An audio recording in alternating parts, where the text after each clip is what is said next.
दिमाग पढ़ने के विषय से संबंधित सबसे प्रसिद्ध बौद्ध कहानियों में से एक अलौकिक शक्तियों वाले भिक्षु की कहानी है। इस वीडियो में हम जानेंगे हमारी जिंदगी के हर समस्या का हल एक छोटी सी गौतम बुद्ध की कहानी से, जो कि हमें जीवन जीने की प्रेरणा देती है। इस वीडियो में आपको आपकी परेशानियों का हल बड़े ही सरल और रहस्यमय तरीके से बताया गया है, तो कृपया करके इस वीडियो को ध्यान से सुने। तो देर न कर आज की कहानी की शुरुआत करते हैं। एक बार बुद्ध अपने अनुयायियों के साथ एक नगर से दूसरे नगर की यात्रा कर रहे थे। यात्रा करते समय वे एक झील के किनारे चले। कुछ देर बाद वे सभी आराम करने के लिए रुके। सब कुछ शांत होने के बाद उनके एक शिष्य ने उनसे पूछा, जब हमारे मन में परेशान करने वाले विचार आते हैं तो हम मन को कैसे शांत कर सकते हैं? बुद्ध पेड़ के नीचे बैठे थे और उनसे बोले, मुझे प्यास लग रही है, क्या आप मेरे लिए उस झील से कुछ पानी ला सकते हैं? शिष्य झील की ओर वापस चला गया और उसने देखा कि कुछ लोग कपड़े धो रहे थे, इसलिए साफ पानी लेने के लिए कुछ दूर चला और पानी इकट्ठा करने के लिए वहीं बैठ गया।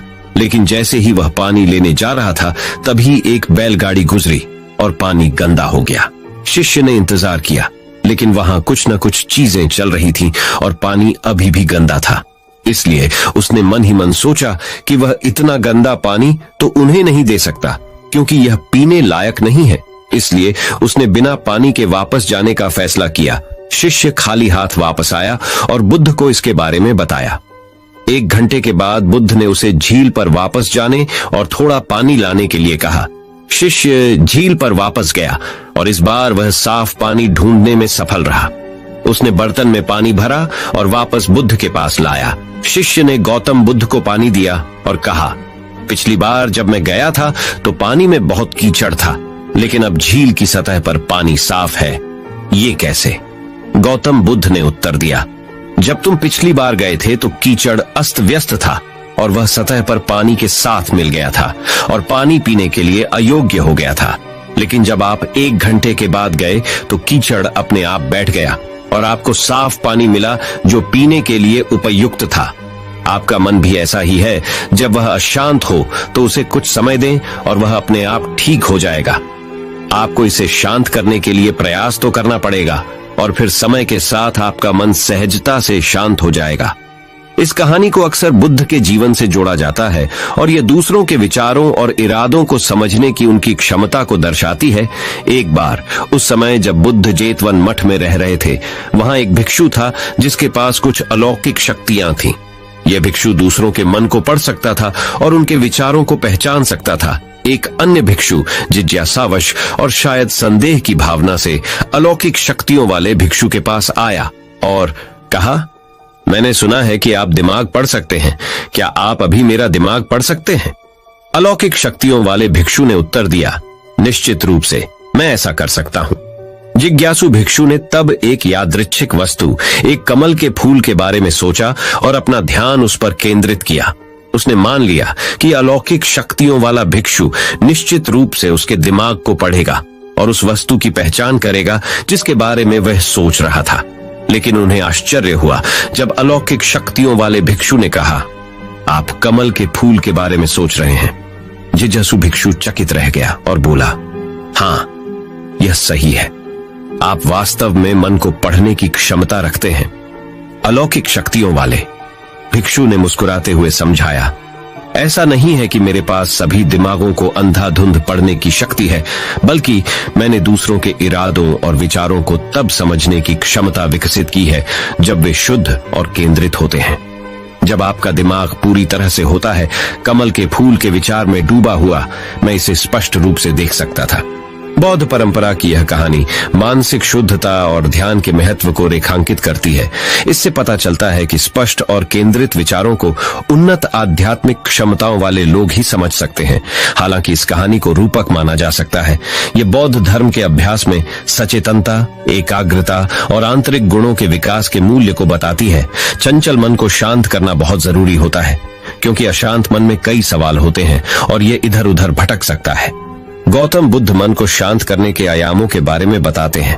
हम सभी जानते हैं कि व्यक्ति का मन बहुत चंचल होता है। यही कारण है कि मन अशांत रहता है और कई तरह के सवालों का जन्म भी अशांत मन के कारण ही होता है। यदि आप जीवन में शांति चाहते हैं तो इसके लिए जरूरी है मन को शांत करना। लेकिन मन को शांत कैसे किया जाए? गौतम बुद्ध से जुड़ी इस कहानी के माध्यम से आप जान सकते हैं कि मन को शांत करने का क्या तरीका है।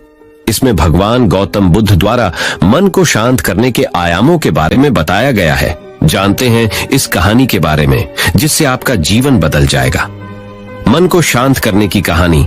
एक बार एक लड़का गौतम बुद्ध के पास जाकर कहता है, मेरे जीवन में बहुत अशांति है, कृपा करके आप मेरा मार्गदर्शन कीजिए जिससे कि मैं इस अशांति से छुटकारा पा सकूं।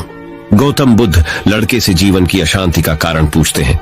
लड़का उत्तर देता है, अत्यधिक विचारों के कारण मेरे भीतर बहुत सारे विचार आते हैं जिससे मेरा मन अशांत रहता है। बुद्ध मुस्कुराते हुए कहते हैं, ऊपर आकाश की ओर देखो और बताओ कि तुम्हें सूर्य दिख रहा है। लड़का ऊपर देखता है और कहता है, धूप दिख रही है। बुद्ध उससे पूछते हैं कि अगर तुम लगातार धूप में खड़े रहोगे तब क्या होगा? वह कहता है, मुझे अत्यधिक गर्मी लगेगी और शरीर में बेचैनी होगी।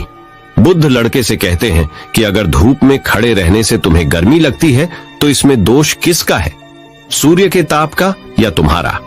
लड़का कुछ सोचने के बाद कहता है, इसका जवाब आप भी बताइए। बुद्ध कहते हैं, सूर्य का काम है ताप देना और ताप का काम है गर्मी लगना।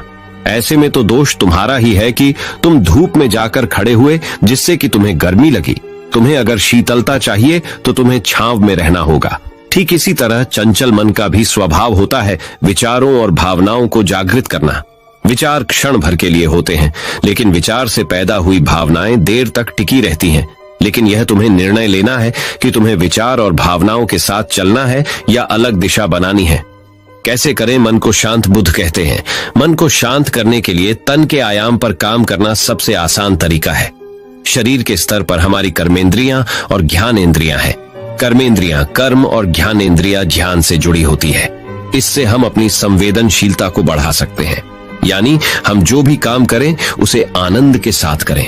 मन के आयाम से हटकर तन के आयाम पर जाने से ही तुम्हारा चित्त शांत होगा। ऐसा करने से तुम मन के आयाम से हटकर शरीर के आयाम पर आ जाओगे, ठीक उसी तरह जैसे तुम धूप से हटकर छांव में आ सकते थे। मन के आयाम से हटने पर तुम्हारी जागरूकता तन पर आ जाएगी।